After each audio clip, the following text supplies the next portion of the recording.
Hello, everyone. So, today our topic is the cognitive behavior therapy. So, before we begin with the cognitive behavior therapy, let's just quickly revisit the principle of reciprocal inhibition just to have a recap of it. So, let's just take an example to understand it even better. So, we know that in the principle of reciprocal inhibition, we have the two opposing forces, and the stronger force will inhibit the weaker force. So let's just think that there is a person who's acrophobic. So a person who's acrophobic means he is phobic of great heights. So in order to help him get rid of this fear, when he goes, to go in for a behavioral technique, what will happen is, as per the principle of reciprocal inhibition, when he'll be taken from a height, let's say from ground floor, from zero floor to first floor, you know, the kind of anxiety that the person will be feeling will be very, very mild. Now, this mild anxiety, which is building up in the person, will get inhibited because of the relaxation which was given to the client. Now, these relaxations were given because of the relaxation procedures.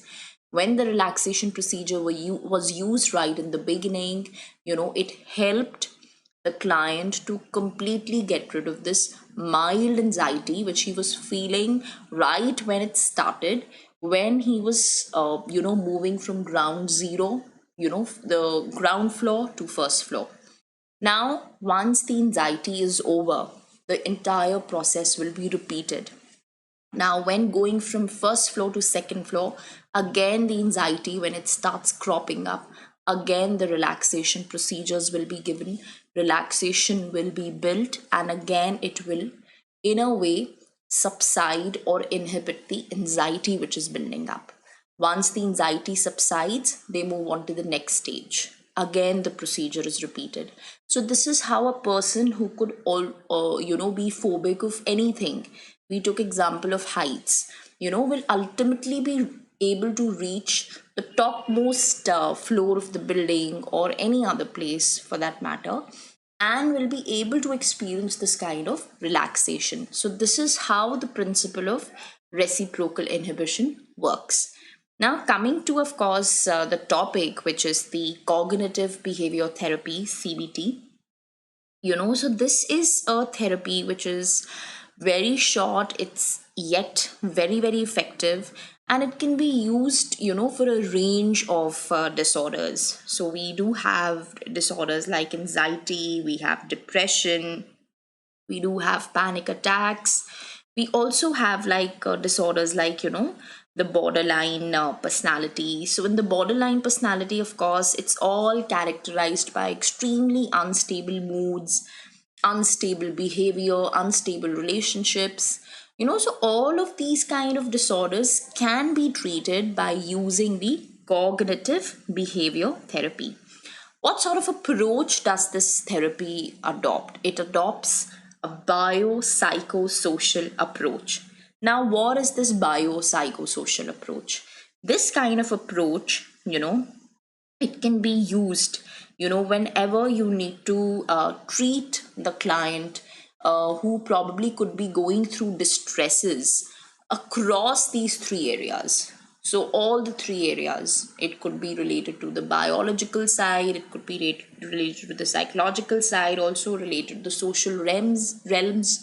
In all these areas, if the person could be feeling the distress which is having its origin in any of these three areas, be it biological, be it psychological, be it social, the cognitive behavior therapy can be used. That is why it makes use of the psychosocial approach, and this is one therapy which is also going to be combining the cognitive therapy along with a lot of behavioral techniques. So when I talk about let's say addressing any of the distress which has its biological origin or it has its biological aspects, I can definitely make use of the relaxation procedures. When I talk about let's say any kind of distress which does have its psychological origin, pertaining to the psychological ones, I can always make use of the behavioral therapy. I can always make use of the cognitive therapy techniques, and if when it is something pertaining to the social aspects or the social ones, I can always, in a way, manipulate the environment. So therefore, the distress which is having its origin in all these three areas of biological, psychological and social can be treated with the help of the cognitive behavior therapy. So, this is basically a very, very comprehensive technique. It's very easy to use, and a lot of disorders can be treated with the help of the cognitive behavior therapy. And definitely, it's very, very efficient also. And in all these three realms, it can be used. That is why it's got the biopsychosocial approach, and a lot of these disorders can be treated. And of course, a, a therapy where behavioral techniques can also be combined. So, this was all about the cognitive behavior therapy. Thank you so much.